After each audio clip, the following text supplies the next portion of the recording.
Hi guys. I'm on tour right now. So just the other day or a few days ago, I posted a video that was just a simple update video. It was temporary. It's deleted now or privated. That was just kind of updating you guys that like there were some changes with the tour that I'm currently on. I wasn't able to go to Canada.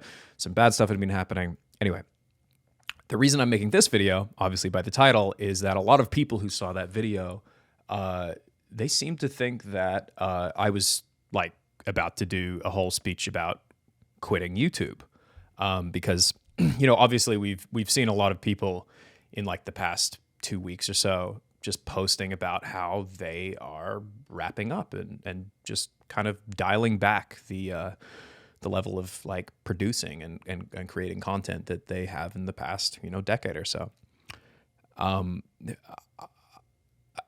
When I made that video, the update video the other day, it didn't even register in my mind. It genuinely did not even register in my mind that just that thumbnail combination. I think it was just like, I need to talk. I didn't think that anyone would think that it was me quitting YouTube. It wasn't even a thought that occurred into my mind. But by the fact that so many people did see that video update and think that that's what it was going to be, it actually made me start to think. Hold, don't panic, don't panic.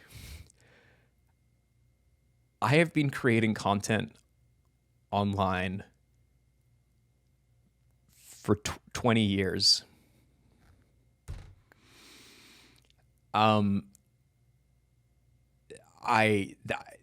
Most of the people quitting right now have been doing it at most for 10.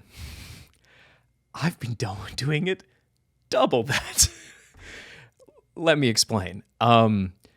So I started very young. I started producing content pre-YouTube on a website called newgrounds.com, which if you're young, you probably know it as the Friday Night Funkin' website. In the early 2000s and even the late 90s, it was a platform for you to upload your Flash cartoons and games and whatnot. And I was very drawn to that because I had a really passionate interest in animation. So I started just throwing anything at the wall and seeing what stuck. And I think around my graduating year of high school, something did really well on there. It wasn't a great cartoon, but it got the front page. It was featured, and I just couldn't believe it. And then shortly after that, I was, Newgrounds, there was no monetization model. The most you'd get is like $400 for like best or like one of the top animations of the month, and then Newgrounds would send you a check like you got prize money, and that was great because for teenage me that was awesome. I think I bought an Xbox 360 with that money.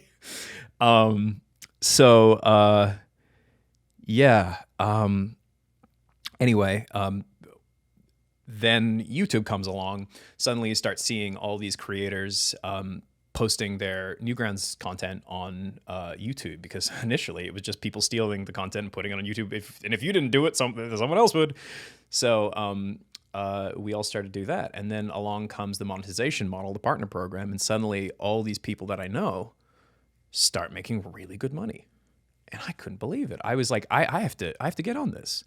So I start posting some stuff. None of it really takes off. And I was just like, I want to do something that, people are going to really love. So I made a fucking cartoon about Minecraft.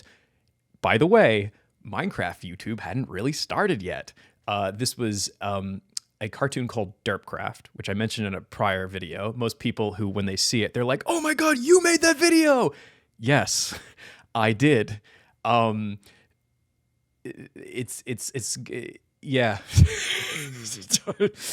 OG Minecraft YouTuber, let's go. That did insanely well. I think it was like one of the most viewed YouTube videos on the platform for the week it was posted, next to like some celebrity's music video. And the biggest paycheck I'd got before that for doing anything online, it was a weird commission I had from, get this, Playboy, because they had a Flash cartoon, long dead, like section of their website. So they got me and Harry Partridge, maybe David Firth. I think it was like a few others to come do some content there. And I got like $2,000. I was like, holy shit. That animation goes up. I made $4,000 a month. And I'm like, what? Like I had like a teaching job. I couldn't believe it. Anyway, you know, YouTube ramps up. Suddenly, you know, years pass. You know, I'm in the US. I'm on Game Grumps now. I tried doing solo YouTube. The algorithm changed. Animation like that $4,000 a month animation I did that was only 2 minutes long. It took me 5 months to make. Stops really being a viable income. So I joined Game Grumps. I do that for like 6 or 7 years. And then I don't really, and I'll be honest with you right now, like straight up, I stopped feeling really creatively fulfilled. I wasn't enjoying just playing games, talking over it wasn't for me. It genuinely was not for me. But I still really, of course, love thinking back to that time. There's definitely some stuff from back then that I think about, and I'm just, you know, think of it really fondly. But creatively, it wasn't like something that I felt like I got better at the more I did, like drawing, right? So, you know, played with some ideas for drawing shows. Of course, we had Doodle Dudes and all that. But eventually, I left Game Grumps. So I do that. I think it was like late 2019, and then I start doing this channel, RubberRoss. That was, I guess, coming up to 4 years ago now. And it was the best decision of my life. Genuinely the best decision of my life. So, you know, I initially what I thought I wanted to do was streaming. I thought I want to be a full-time streamer. Like Mario Maker 2 had come out. I was doing really well from Mario Maker 2 streams, and I was enjoying it. And I was really getting that creative itch. Like I'm making stuff and doing things. And, you know, it's just Mario Maker, but it still gave me that creative itch. And then I kept that up. And then the pandemic started. Obviously, we had COVID. And it was just like this. Everything was doing really well. My new YouTube channel was doing super good. It was ramping up.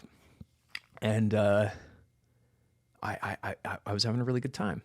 But the pace in which that it was going was, I don't think, sustainable. I think COVID helped me keep up that insane pace because I was streaming every single day. And I know there's lots of people that still do that. What happened was, I think in 2021, I was still keeping up that pace, constantly making videos, putting them out, like VODs, edited VODs. And the channel was growing really fast. And Gartic Phone happens and all this crazy shit. And then my mother passes away. And because of the situation with COVID and how Australia was still locked down, I couldn't go back.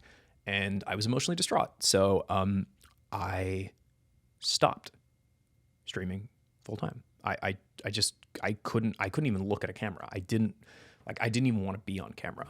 That's why if you go back to the videos around that time, I had a VTuber model because I genuinely could not be on camera. I was so depressed.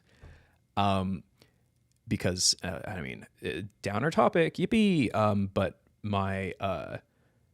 the situation with Western Australia was that in order to get to Western Australia, you had to do 2 weeks quarantine in Sydney, 2 weeks quarantine in Perth, just to get there.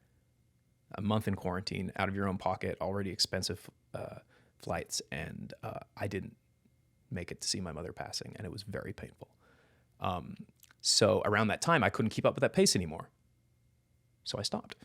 And then after taking a bit of a break, I decided that maybe streaming wasn't for me at that pace. I still obviously stream, but I thought, you know what I'm going to do? My editor and I, we decided that we're going to slow down production. That pace wasn't working out. If I want to keep doing this, we're going to do a video a week. But what we're going to do is we're going to make sure that they're good videos. Even if the stream itself, you know, let's just take it and hyper edit it, make it good, give it a narrative. Do one video a week. That's all we need to do. And when I started doing that and we started putting more effort, it's like when I streamed, I was only going live to film a video. I realized that I could keep up with that pace. And that was something that I very much found was working for me, right? Now, to talk about the quitting YouTube thing, because I've been rambling for a while. All these people that I'm seeing quitting, so I'm dialing back, so like Matt Pat, Meat Kenyon, all these people.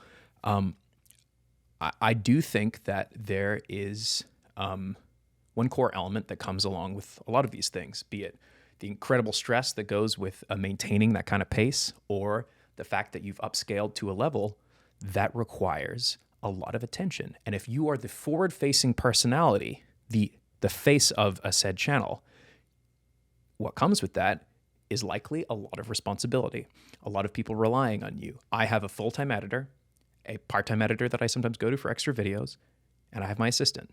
That's it. And coming from a channel like Game Grumps, where I watched it upscale from 2 guys in someone's house talking over video games to being a full-scale business that like runs events and stuff, like, I don't know if I'd ever want that. And I can imagine that getting so stressful to the point that, yeah, maybe people, like, when you're in that situation, eventually you'll want to retire. I watched, actually, you know what? I'll just share this. Fuck it. I won't say who, but someone that used to work at Rooster Teeth told me that while they were there, when they first started, they knew every single person in that office's name. And then there came a point where when they entered that office, there were dozens of people that they didn't know the names of, right? Now, I'm not saying that's inherently a bad thing because, you know, business is upscale. That's just how business works, right? But after seeing it happen to so many channels, I don't know if that's what I would want. And I've thought this over. If I ever wanted to upscale, I think the only thing that would make me upscale is if I wanted to put together a team to make a animation pilot or production, or maybe a game.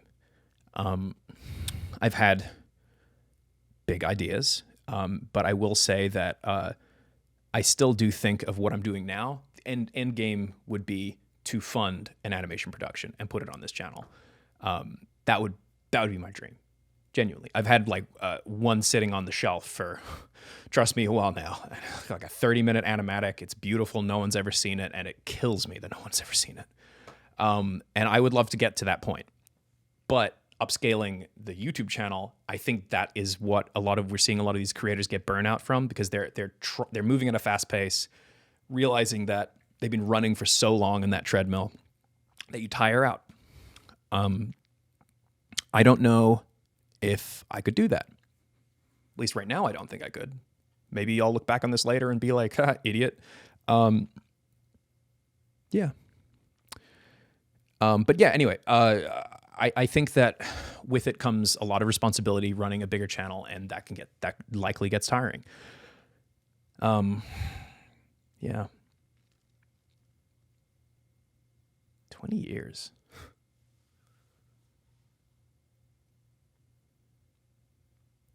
Anyway, I apologize for the dog shit quality of this video. I'm in a hotel room. I'm literally just catching up to getting here to tour now for Scribble Showdown.